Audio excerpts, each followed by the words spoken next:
Welcome to TV త్రిబుల్9 news. National Herald కేసులో ED అక్రమంగా ఏఐసీసీ అగ్రనేతలు సోనియా గాంధీ, రాహుల్ గాంధీపై ఛార్జ్షీట్ నమోదు చేయడానికి నిరసిస్తూ కాంగ్రెస్ పార్టీ ఆధ్వర్యంలో ఈ రోజు నల్గొండలోని క్లాక్ టవర్ సెంటర్లో ప్రధాని మోదీ దిష్టిబొమ్మను దగ్ధం చేయడం జరిగింది. ఈ సందర్భంగా కాంగ్రెస్ పార్టీ శ్రేణులు ఈడీ మోడీకి వ్యతిరేకంగా నినాదాలు చేశారు. కార్యక్రమంలో ఎమ్మెల్సీ కేతావత్ శంకర్ నాయక్, మాజీ మున్సిపల్ చైర్మన్ బురి శ్రీనివాస్ రెడ్డి, అలాగే vice chairman Abbukoni Ramesh Goud, market committee chairman Jukuri Ramesh తో పాటు మాజీ ప్రజాప్రతినిధులు, కాంగ్రెస్ పార్టీ నాయకులు, మహిళా కాంగ్రెస్, యువజన కాంగ్రెస్ నాయకులు పాల్గొన్నారు.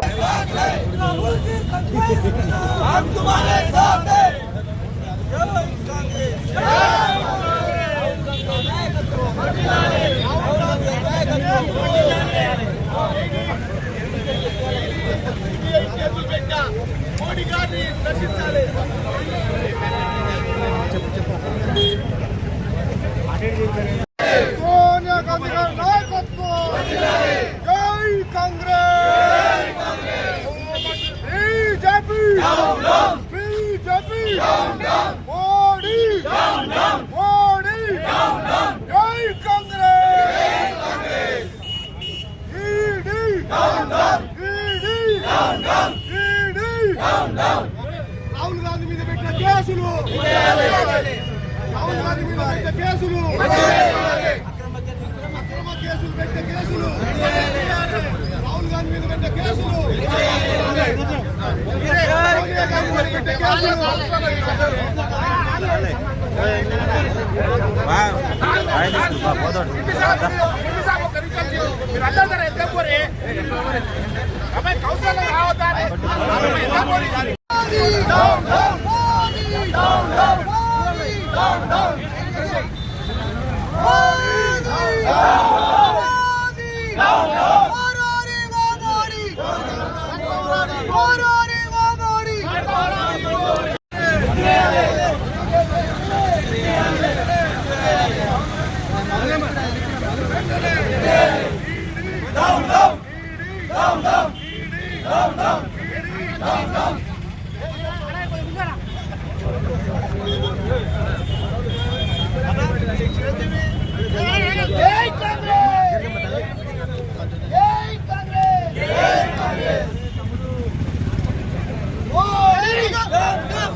ఈరోజు నల్గొండ క్లాక్ టవర్ సెంటర్లో బీసీసీ అధ్యక్షులు, అదేవిధంగా ఎమ్మెల్సీ శంకర్ నాయక్ గారి ఆధ్వర్యంలో, మున్సిపల్ చైర్మన్ బురి శ్రీనివాస్ రెడ్డి గారి ఆధ్వర్యంలో కాంగ్రెస్ నాయకులందరూ కూడా పెద్ద ఎత్తున తరలి వచ్చి ఈరోజు మోడీ దిష్టిబొమ్మను దహనం చేయడం జరిగింది.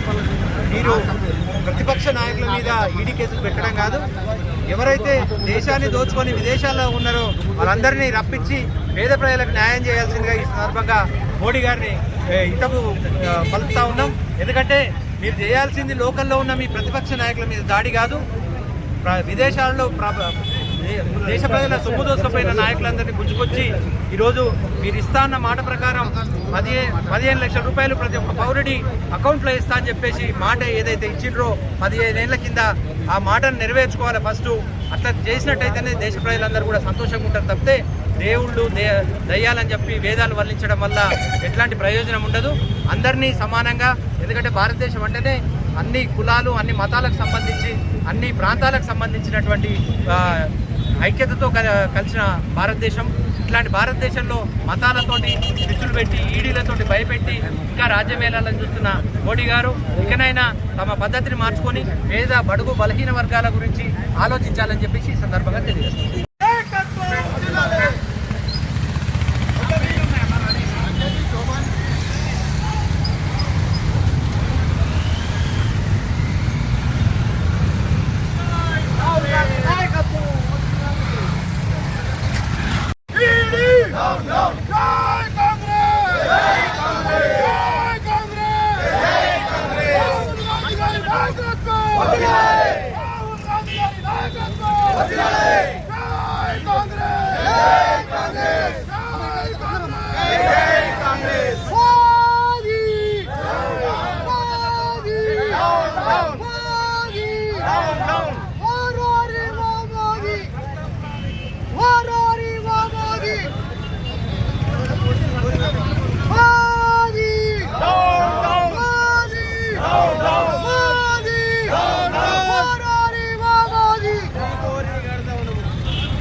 బండి పక్కన పెట్టి BJP down down down down down down down down down down Modi down down Modi down down Modi down down Modi గణతంత్ర గోరి గోరి మోడీ రాహుల్ గాంధీ గారి నాయకత్వం జై కాంగ్రెస్ జై కాంగ్రెస్ జై కాంగ్రెస్ జై కాంగ్రెస్ రాహుల్ గాంధీ నాయకత్వం వర్ధిల్లాలి రాహుల్ గాంధీ నాయకత్వం వర్ధిల్లాలి जिंदाबाद जिंदाबाद कांग्रेस आई जिंदाबाद जिंदाबाद जिंदाबाद कांग्रेस आई जिंदाबाद राहुल गांधी नायकत्व వర్ధిల్లాలి సోనియా గాంధీ నాయకత్వం నేషనల్ హెరాల్డ్ అనే పత్రిక, అది పురాతన పత్రిక. ఆ పత్రిక నడుపుతున్న వారిపై, తర్వాత సోనియా గాంధీ, రాహుల్ గాంధీపై ఈడీ కేసులు అక్రమంగా బనాయిస్తూ ఉన్నారు ఇలా ఈ బీజేపీ ప్రభుత్వం, మోడీ ప్రభుత్వం. ఎందుకంటే కాంగ్రెస్ పార్టీ ఎదగకూడదు, కాంగ్రెస్ పార్టీ బడుగు బలహీన వర్గాల పార్టీ. కాంగ్రెస్ పార్టీ వస్తే మనం ఎక్కడ పడిపోతామనే ఉద్దేశంతో ఇలా బీజేపీ వాళ్ళు అక్రమ కేసులు బనాయిస్తామని దానికి నిరసిస్తూ, దాన్ని ఖండిస్తూ ఇవాళ కుటుంబ దహనం చేయడం జరిగింది నల్గొండ క్లాక్ టవర్ సెంటర్లో. ఏదేమైనా కాంగ్రెస్ పార్టీ చాలా పెద్ద పార్టీ. మరి రాహుల్ గాంధీ గారు ప్రతిపక్ష నేతగా ఉండి బాగా పోరాటం చేస్తూ ఉన్నారు. ఇలా బీజేపీ వాళ్ళు అదాని అంబానీలు పెట్టుకొని కార్పొరేట్ వ్యవస్థతో పోతూ ఉంటే మనం రాహుల్ గాంధీ గారు ఇలా కాంగ్రెస్ పార్టీ కోసం పనిచేస్తూ ఉన్నారు, బడుగు బలహీన వర్గాల కోసం పనిచేస్తూ ఉన్నారు. ఎందుకంటే అని చెప్తా ఉన్నాడు, మొదటి నుంచి చెప్తా ఉన్నాడు, ఈ భారతదేశంలో ఉన్న సంపద అంతా 2-3 తింటా ఉన్నారు, అది కూడదు, అది తగదని చెప్పేసి. ఎందుకంటే భారతదేశంలో బడుగు బలహీన వర్గాలు చాలామంది ఉంటారు, వారందరికి కులగణన చేసి వారందరికీ రావాల్సిన మాట ఇవ్వాల్సిందని చెప్పేసి ఇలా రాహుల్ గాంధీ గారు కాంగ్రెస్ పార్టీకి ముందుకు తీసుకుపోతూ ఉంటే అది సైన్స్ లేక అది వాళ్ళు ఆ పని చేస్తూ ఉన్నారు. కాబట్టి ఇలా మేమందరం ఒకటి కాంగ్రెస్ పార్టీ ఒకటి నినాదం మాది. రాహుల్ గాంధీ రాబోయే రోజుల్లో తప్పకుండా ప్రధానమంత్రి అవుతాడు. ఇలా బీసీ కులగణన చేసినాం, ఎంఆర్పీఎస్ వర్గీకరణ చేసినాం, సన్నబియ్యం ఇస్తా ఉన్నాం. ఈ రాష్ట్ర ప్రభుత్వంలో 6 గ్యారెంటీలు అమలు చేస్తూ ఉన్నాం. కాబట్టి ఇవన్నీ చూసి బీజేపీ రుణమాఫీ చాలా అన్ని రకరకాల సంక్షేమ పథకాలను ప్రజలకు తీసుకుపోతా ఉన్నాం.